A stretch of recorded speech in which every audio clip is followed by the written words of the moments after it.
This is a podcast about living out of intimacy, a conversation over coffee about a living God whose desire is to live out of you. Pour yourself a cup of coffee and join us. I'm Jason Goodson. And I'm Johnny Taylor. And this is Coffee and Conversations. Well, once again, everybody, we're coming to you from the upper room. The new upper room. I always say it's an upper room. I like them. It's upstairs. I mean, it's upper. What was the temperature last week when we... It felt a little cooler in the upper room last week.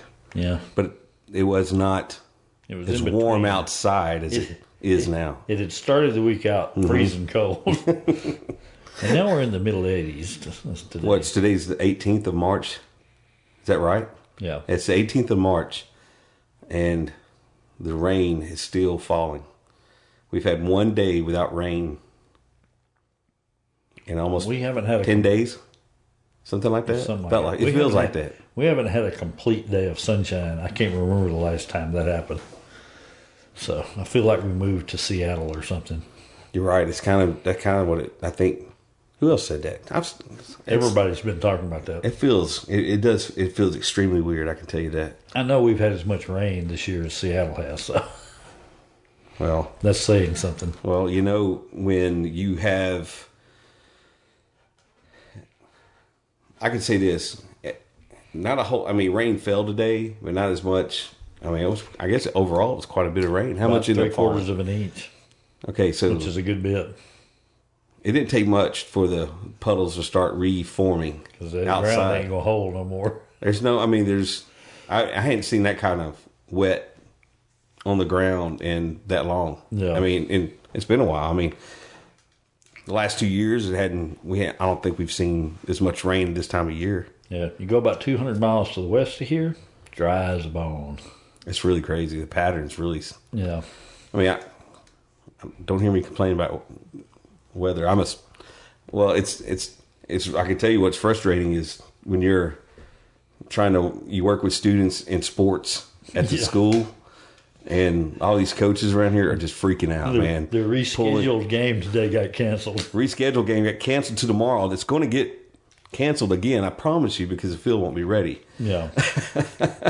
And if they play tomorrow night, I'll be really shocked. But I don't know. I don't think it's supposed to rain tomorrow, but we're having it's been one of those, I don't know what it's like where you're listening from, but here in East Texas, it's been absolutely saturated. So it's been, I don't know, it depends on how you look at it. If you're a farmer, you're loving it like crazy right now. And if you're not, and you're trying to think, man, what are we going to do? I can't get outside. During spring break, I think, with 5 kids in the house, and I think Kathy and I just almost went nuts. And we love our kids, to the hilts, but man, it was like, I think one day they got outside one afternoon and played. Yeah. And we were like, thank goodness. But overall, it was a good week to hang out with the kids, but it's just like, you really couldn't get out and do a whole lot. But anyway, This is one of those things. Crazy stuff.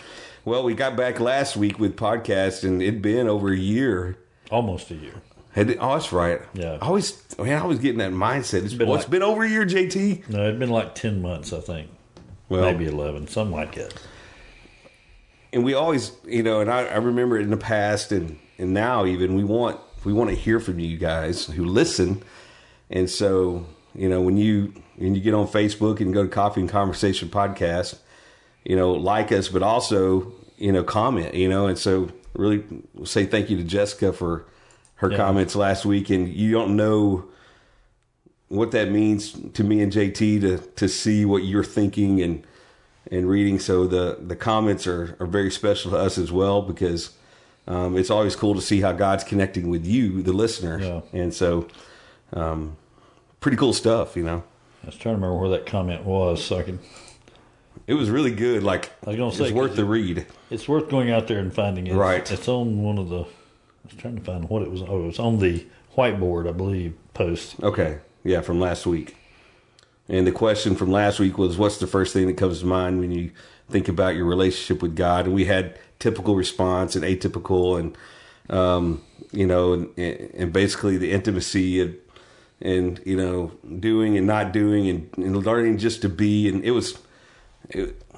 it really, the comments coming back across there from Jessica was pretty cool. And so if you didn't see that, go back to the Facebook page, look on our whiteboard picture post from last week, and read what Jessica had to say. Yeah, Very good. And so we've already received a comment back on our whiteboard post. We're trying to keep those whiteboard posts coming every week. I think it's a pretty cool feature and everything. So it's kind of gets our thoughts processed and going. It seems like when we get together and do these podcasts. So it's a fun thing for us as well. And so if you're out on Twitter, you can go to Twitter at Taleo Ridge. It's TELEORIDGE, and you can follow us there and keep up with what's going on as well. But JT, I don't know. You called me this past week, and just our conversation got me immediately thinking about the subject matter for tonight, and I've been chomping at the bit to get here and talk about it because big deal. Well, we've talked about it before, but absolutely, It struck me last week because I went back and listened to last week's podcast, and I was thinking at one place, some people probably stopped listening, but then we kind of pulled it all together at the end. Yeah, and I was thinking, but some people may not have ever heard where we come from. True. And what's behind the things we talk about all the time. So, and, it's been an interesting road, hasn't it? It's been a long road. It started quite some time ago. You always hear the question, which is on the whiteboard tonight, and it's a kind of a good lead in, I think, to what we want to talk about because, you always hear the stories of other people, but I always hear the thing. Well, so you want to be like Jesus? So you want to be like Jesus? Oh, you really want to be like Jesus? Really do? Yeah, and so you hear you hear questions like that, and you think, it's like, sure, yeah, I want to be like Jesus, right? And is that not most of our response to that question? Yes. Oh yeah, I want to be just like Jesus. But then the thing is, the people who are always saying that avoid the really hard things. And the yes, you're right, exactly right. That's where I was going. My mindset is right there with you. It's difficult. I want to be like Jesus. I want to be just like Jesus. Our verse tonight, you want to be just like Jesus. Let's just read our verse for the night. Okay. If you want to shoot that one out there. It's John 5:19. You can see that on the whiteboard there on Facebook. But it says, "Then Jesus answered and said to them, 'Most assuredly, I say to you, the Son can do nothing of himself.'" Whoa, what? "But what he sees the Father do. For whatever he does, the Son also does in like manner." Let me read that again, just for clarity. Yes. Okay? Jesus answered and said to them, "Most assuredly, I say to you, the Son can do nothing of himself, but what he sees the Father do. For whatever he does, the Son also does in like manner." So, you want to be like Jesus? You want to be like Jesus. Well, how do you do that? Right? Is that not the next question that comes across there? Well, according to Scripture, and you're just reading one Scripture. Read the book of John. Yeah. Read the whole book of John. Read the Gospel of John and see if you don't see that statement repeated in some form all the way through John. Because he goes through several times. I just do what I see my Father doing. Yeah. Do nothing of myself. Do nothing of myself, but what my Father's doing. I see and I've heard. Oh, it's good stuff, man. It really is. And how many of us we try to tell people to be like Jesus, and then conform them to a morality of you got to be like this, and this, without ever going to, by the way, but you can't do nothing of yourself. But you better get busy. But you better get busy doing it. But you can't do it. But we never say, but wait. As you walk out the door and you try to do all these things tonight, and you're ticked off 6 days down the road because you have failed miserably at trying to be like Jesus. Because guess what? It's going to happen. You're going to walk out, oh, yeah, I can do this. I can be just like him. And then you're going to fail miserably. You're gonna fall down on your face, scratch it all up. It's going to be gross. And it'll look like Trip did at Disney World. Just half his skin missing. And then you're going to look at it. It says, Jesus answered and said, most assuredly I say to you, the Son can do nothing of himself. But what he sees the Father do. For whatever he does, the Son also does in like manner. Did you see the Father do anything today? Ooh, that's a good question right there, man. See, that's it. Because if you didn't, how are you going to be like Jesus?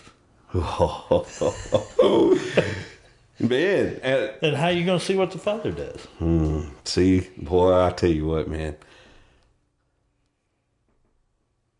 And this is where, I think this is where all the whole, and this is where, as you see on the whiteboard, our story comes in. Yeah. Let me throw out one more thing. Okay, no, I'm just saying, this is where it all points to, because it's comical, but it's also life. So we just ask those questions. Well, okay, we're going to be like Jesus. Well, how did Jesus see what the Father did? Mm-hmm. Yeah. How did he do that? Yeah. And we'll get back to that. Oh, man. Dude, listen. Because there's no more difficult thing in life, I think, than trying to, I don't know. There's so much here that we're going to talk about, I think, within our stories.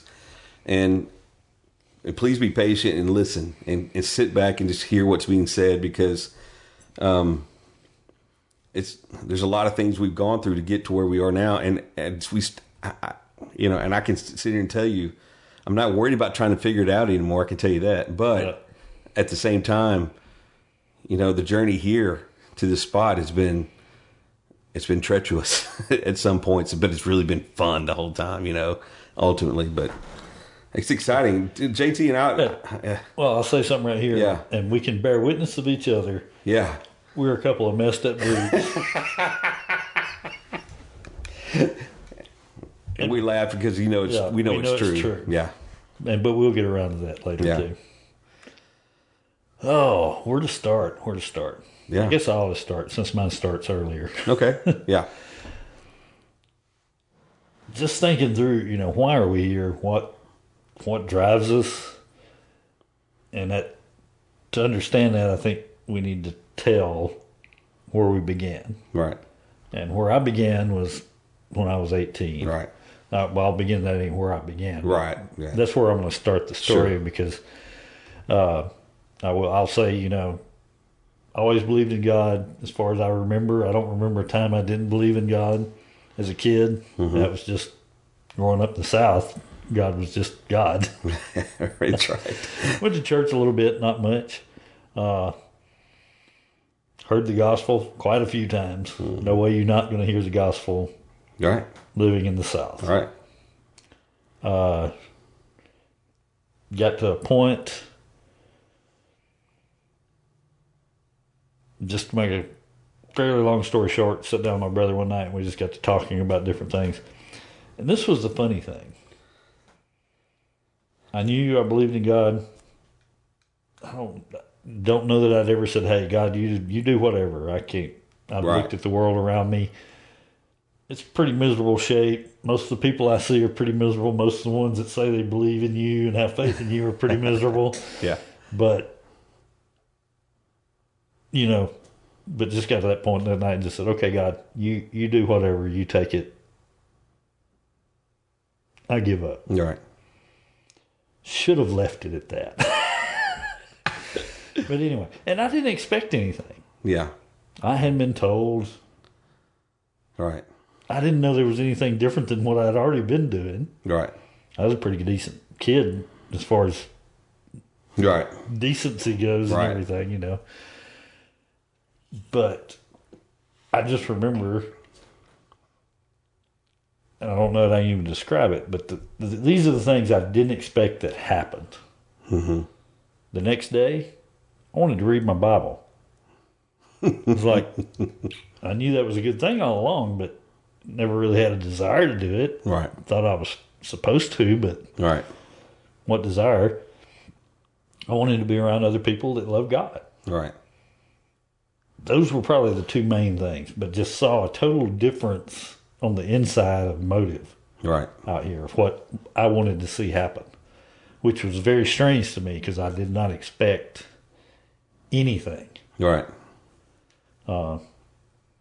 Some people will pump things up and say, okay, you're going to be this, this, and this if you do this, and talk people into making a commitment, and,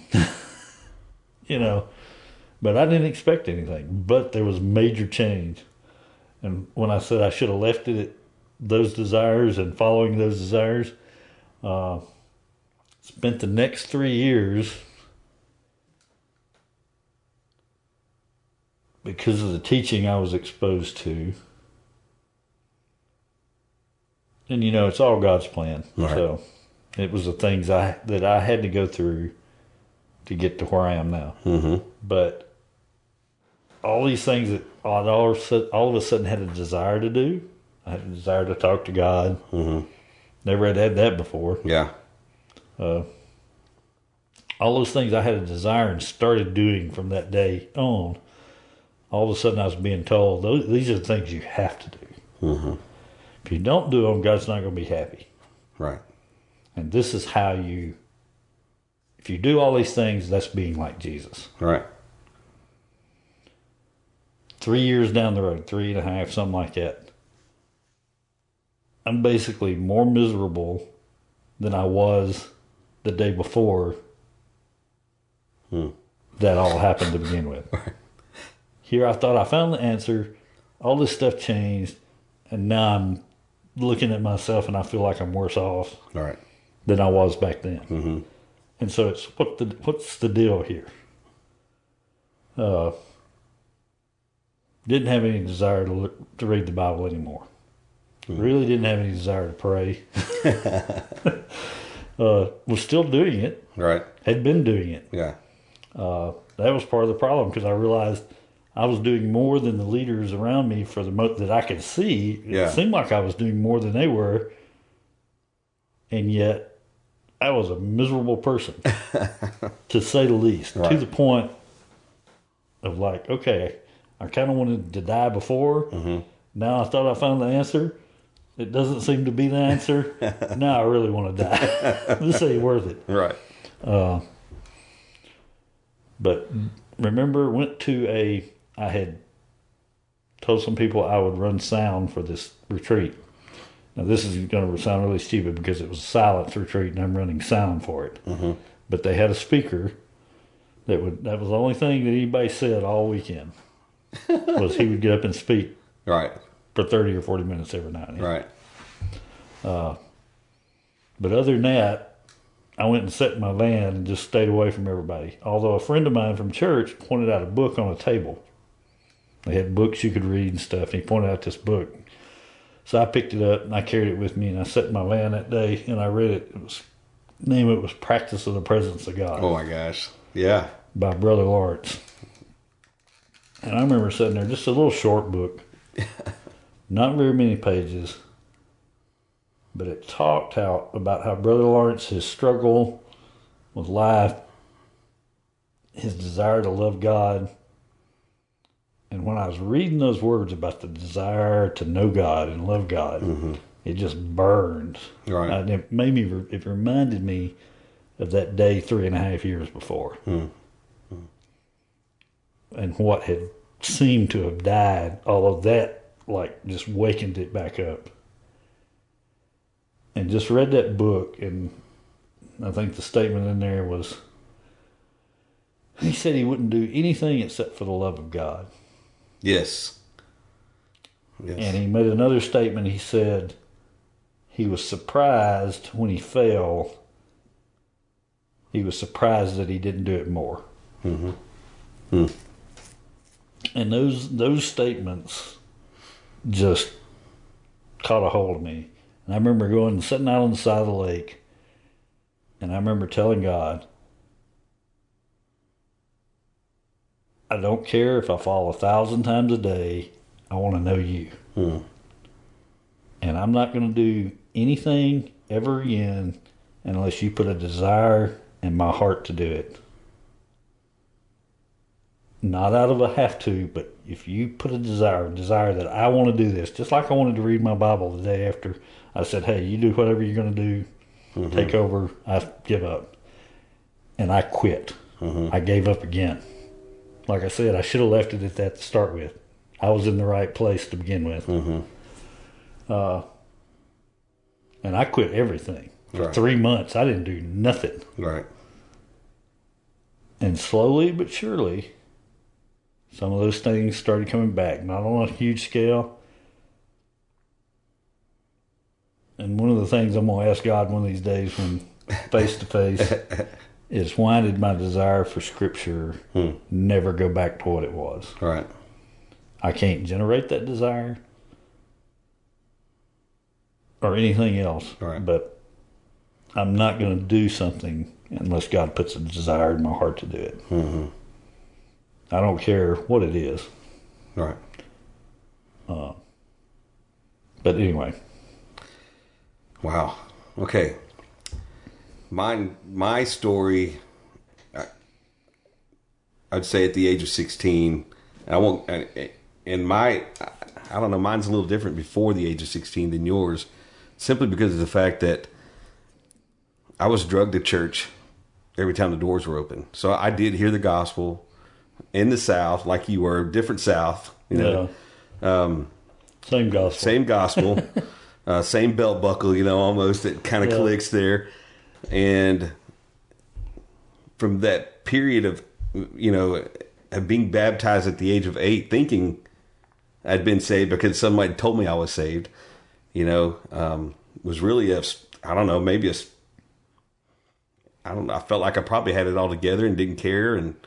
But I went to church, you know, at that point. But 16, my mom asked me a question when I was 15, driving to school one morning, because I was living like hell, you know, and it was one of those things where, you know, as a mom, she was frustrated with it. And she just asked a question as we were getting up to the school to drop me off.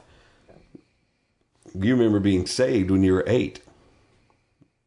Of course, a lot had happened between the age of 8 and 15. 7 years had gone by, and that was like a distant time had passed. The wind had been blowing since then. It was one of those things where it caught me thinking. So I had got a job out at Lake Forest Ranch that next summer, and I just remember it haunted me for almost a year.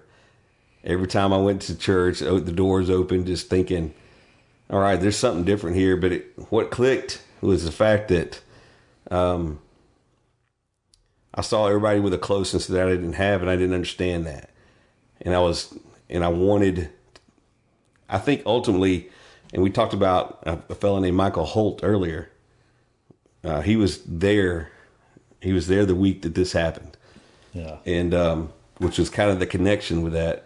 But I remember sitting down and telling him at some point during that week, that I wanted to know God. That was at the age of 16, that was my thought. And then I got to that point and just remembered a few things.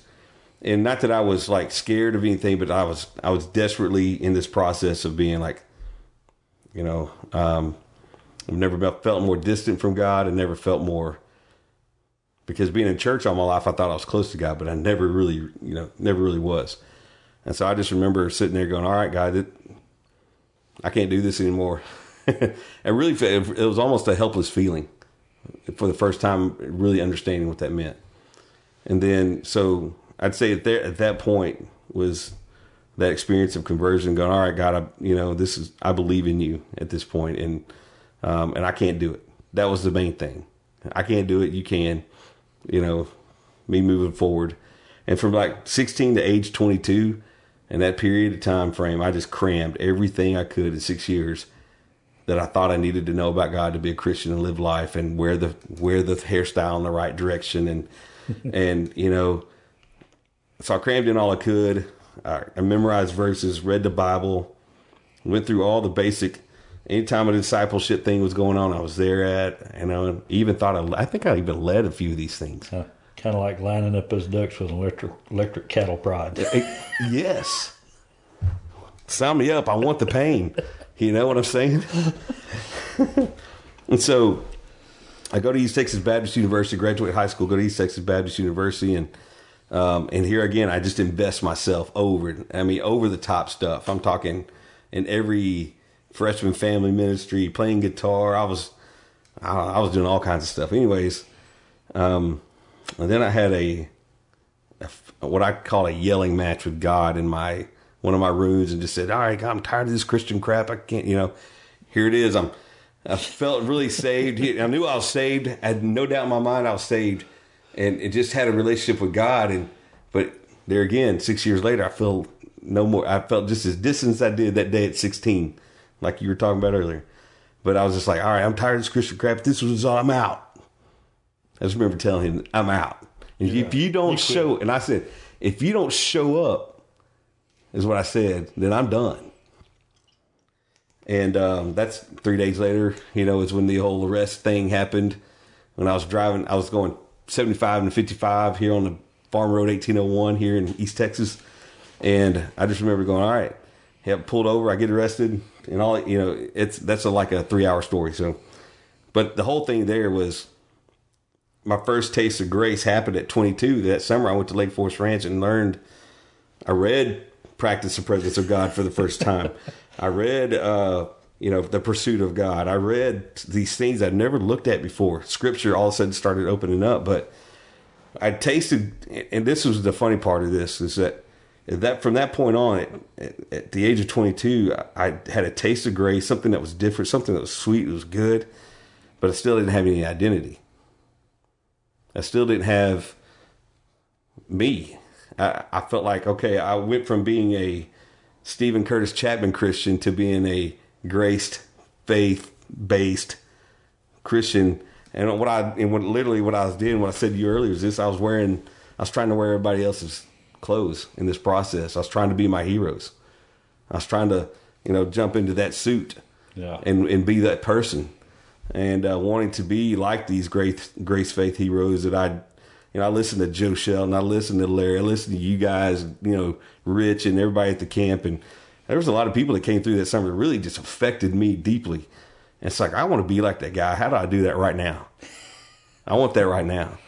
And when I discovered that I was really bad at being all those people, really bad at it. Yeah. Then it was like, okay, well, I just kind of discovered that, Kathy and I had gotten married, things happened, and we started, we separated from the camp life for several years and then came back. So probably around the age of 26 or 27, we had a few things happen. And this is where, JT and I crossed paths in 95 or 6. Yeah. One of those years there. And, but really our deep connection really hit around 2000. And where we started having our late night conversations. And I think one of the things that really connected with me there, and the importance of learning to be myself and quit worrying about being other people, and every now and then we'd get out and try to exercise and do things like that. And I don't know, this is a strange story because I never told this story on air like this before. Yeah, you had never told me this story till tonight. This is crazy. Anyways, we're sitting here riding, we're taking off to ride around the lake.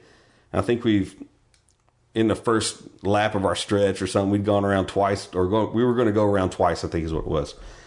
And I'd been talking about identity. I've been talking about, all right, I just really felt like I'd been reading some St. Augustine at the time, and pretty deep stuff. And, my heart's restless until I find my rest in thee, and all that stuff. Those little genuine, nuggets of goodness coming through those things. And, and one of the things is, I say, JT, I said, I see you live your life this way. And I think we talked about, I think that's what it was. We were talking about just living. Yeah. Living out a life, maybe, is what it was. Maybe one of our first conversations of this. And we're coming around the corner, and I said, well, how do you do that? And JT responds, we're riding the bike. He says, well, you just love God and be yourself. And I was like, well, I never heard that before. And I think because we'd talked about St. Augustine in this conversation as well. And that was one of the St. Augustine's big statements, was love God and be yourself. Well, that affected me. It affected me in a way that made sense for the first time. I really had a understanding that, I tried to be like these other people in both sides of the story as well.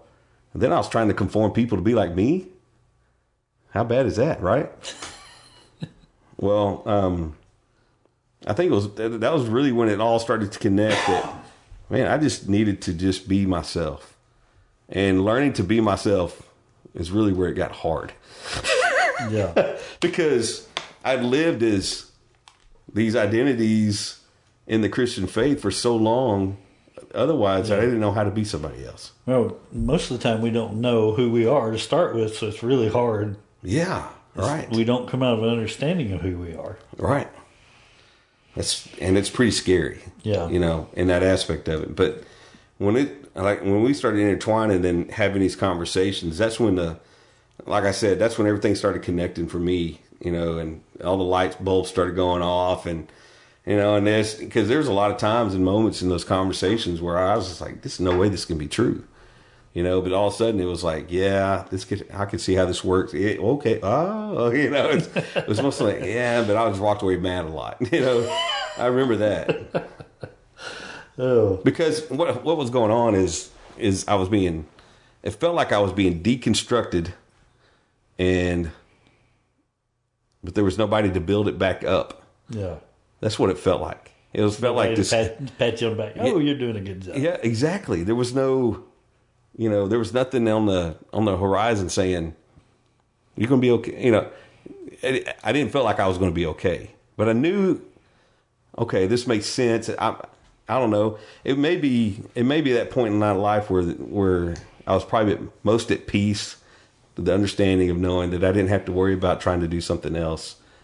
And finally just tasting some freedom for the first time and really going, okay, I think this can happen because I can't do this anymore. Whatever it is, I can't do it no more. It's interesting. It's a tough thing. I mean, as you've been sitting here talking, I've been thinking about things that I really hadn't thought before. Yeah. And I was thinking, because when I sat down and I quit that day, I mean, I really quit. Oh, yeah. I'm not saying it wasn't just tongue in cheek. Yeah. I quit. It's true. And pretty much have held to that ever since. Yeah. But what that meant, this is the thing, this is something I thought about that I hadn't really thought about before, is that meant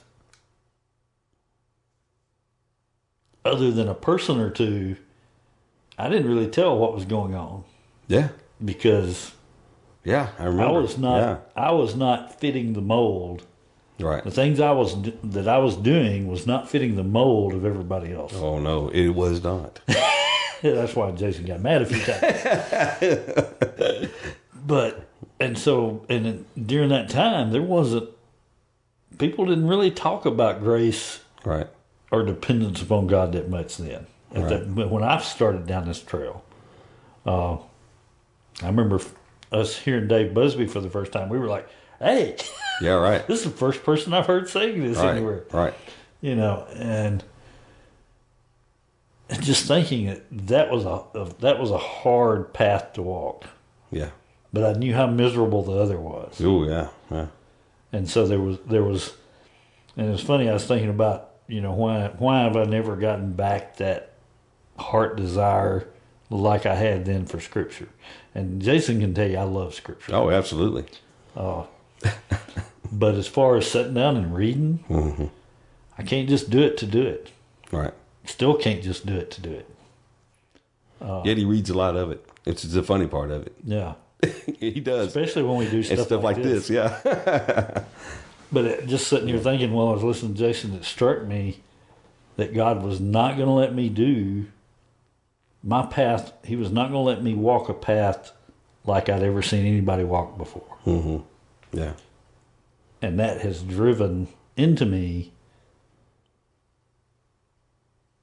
how to know God. Mm-hmm. Yeah. Not read about God, not learn about God, but how to know God. Right. Right. Because that was my heart's desire. Mm-hmm. I didn't want information. Right. Yeah. And I'm good at information. Yeah. That wasn't what I wanted. I wanted to know God. Like practices of presence. Presence of God. I don't know.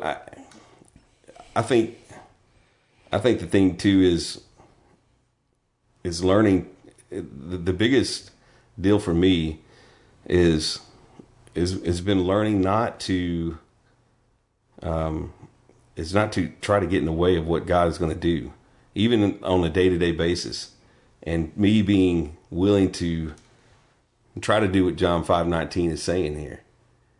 I want to be like Jesus. That's always been that pinnacle thing, but I couldn't be like Jesus wearing somebody else's outfits. You see what I'm saying? Yeah. I'm a really bad Baptist. Myself. Do you understand what I'm saying? Yeah. Kids, I've tried to wear the Baptist clothes. Yeah. And I go to a Baptist church still. And I'm no good at it. Yeah. Terrible at it. And I'm okay with that. Very okay with that. I'm okay that because it's not about representing the Baptist. Yeah. It's not even about representing grace. Yeah. You know what I'm saying? It's about not living. It's about It's about, hey, being comfortable in this skin is hard enough for me, and I'm learning to get there. Remember, I said I couldn't remember what it was I thought about last week. Yeah, I remember it now. Okay, all right. Oh, go. You got. I'm done. Yeah, I was just saying that's just it for me. Here was the thing. Here's what happened to me. Here's what happened to me after that day. Yeah. The day that I quit. Right. Because what I realized is what Scripture said about God being here in us had to be true. Mm-hmm. It's Scripture. He said it. I didn't feel like that. I didn't see that. But the thing I realized is He wasn't going away because of my mess ups, because of how rotten I was. Right. Mm-hmm. He was not going away. Mm-hmm. So He's here. Right. So I started looking for Him. Mm-hmm. I quit focusing on trying to be like Him. Right. And I started looking for Him. Mm-hmm. That's kind of like Zacchaeus climbing up. Yeah. I'm going to find him. He's here. I know it. I'm going to find him. The blind man, he couldn't see him. He could scream out. Shout. Yeah. Yeah. He knew he was there. Right. And just thinking about that of first going from, I know He's here, I'm going to look for Him, to, okay, I'm starting to find Him here and there. Right. And just everything that's going on during the day. Right. To, I don't know He's here because He says He's here. I know He's here because I see Him. Mm-hmm. And that has gone all the way to, I expect to see Him in everything. Mm-hmm. Mm-hmm. Yeah. Everything. Right. Good, bad, right. Everything. Right. It went from I'm going to look for Him because I know He's here, to I expect to see Him. Yeah, yeah. Mm-hmm. That's good. And remember what we said about seeing what the Father does? Yes. That's how you do it. That's how you do it, yeah. Because if you see Jesus in everything, then you see what the Father does. Because Jesus... That's how He did it. How else could He have done it? Right? Exactly. And it's a process. Yeah, and it's not like you're gonna. Gosh, man. And the thing about it, we don't know we have no clue what road God has everybody else to walk. Right. And what was it? We said something last week. We were like, you can't compare. Can't compare it. Yeah. You can't compare intimacy. Yeah. I can't compare my intimacy to Jason's intimacy. Right. Because it's not a list of to-dos. Yeah. It's interesting because I've tried to be like, and when I say this, and he'll understand what I'm about to say. JT will understand this. I've tried to be like JT, and it doesn't work. You know what I'm saying? Oh yeah. That didn't work. It's not your road. It's not my road. It didn't work for me, and so therefore I realized that not everybody's going to walk that road that I'm going to walk on. And in fact, I'm walking this road. Exactly. And it's nobody else's. Exactly right. And so I think that's probably as a youth pastor when it really hit me that it was time for me to start pointing people to Christ and not pointing people to myself. And I didn't want them to look like me. Yeah. You know what I'm saying? But it was the idea that pointing them to Christ and in that direction, in whatever I was teaching, when I was writing songs, music, stuff, different things like that, that's been going on.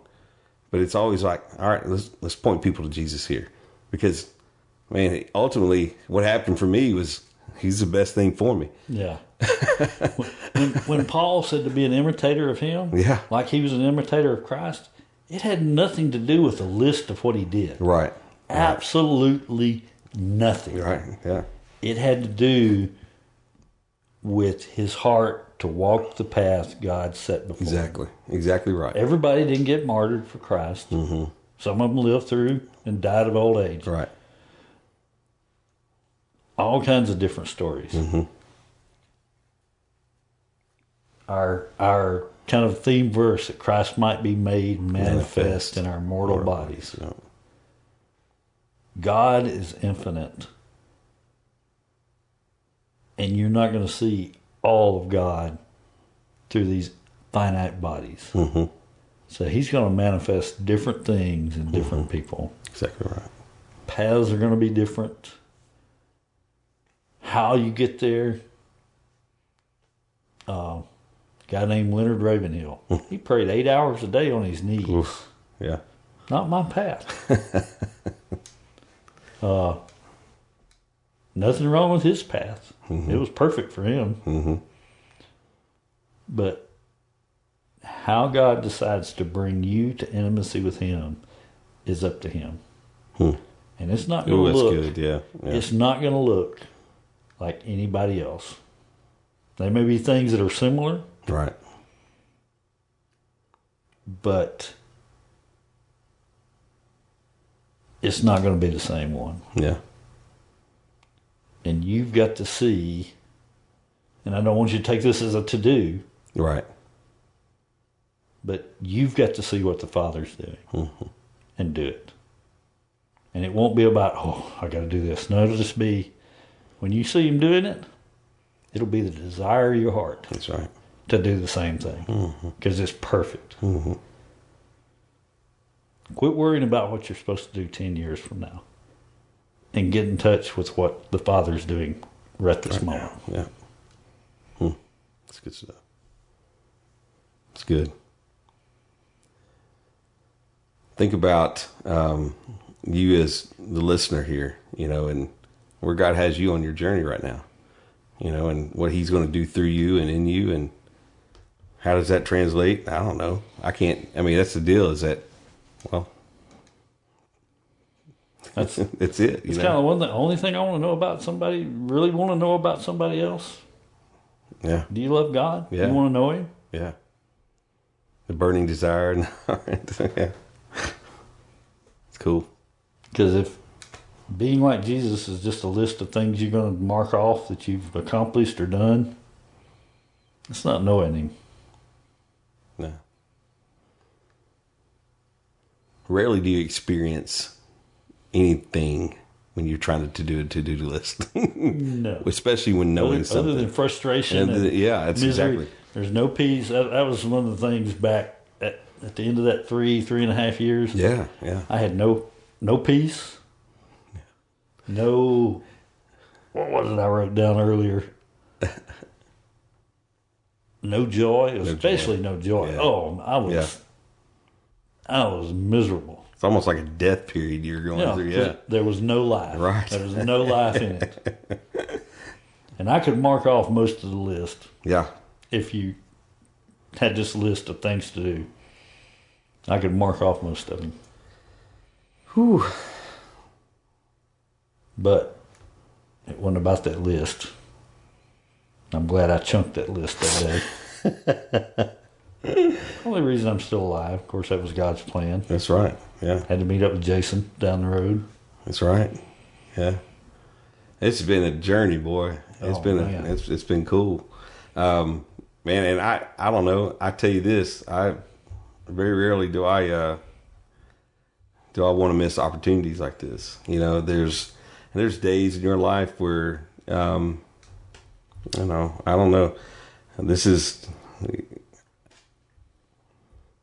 it almost feels like, gosh, I'm trying to find the words for this, and it makes sense. You talked about, you talking about not having joy, not having peace, not having all this, and all those moments I think about, and where God has taken us, and the story, and how it's worked up here and even till today, even right now where I'm sitting here, is not so much that it's not work. It's almost restful. Yeah. Even though we do a lot of, you look around here and JT hauled, tons of, equipment up to this spot.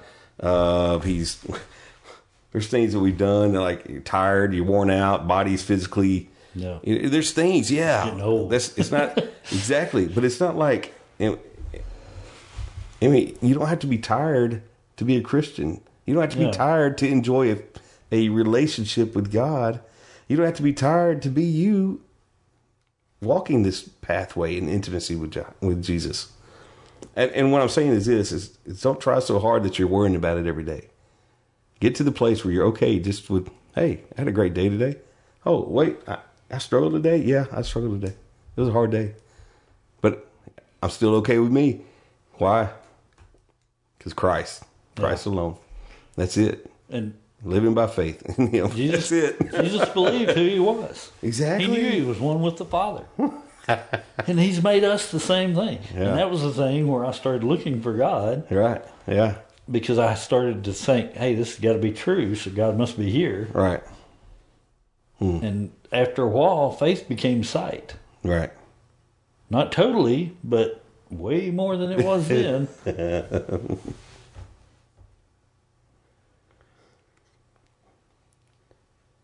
So you want to be like Jesus? Oh man, be yourself and walk in his. Just look for him. Gosh, man, that verse is such a good verse. Oh yeah. Yeah, I mean, do nothing of myself. Jesus can do nothing of himself. That's a pretty good indication. Where do you think that leaves us? Yeah, it's a pretty good indication. We're carrying around this body of sin.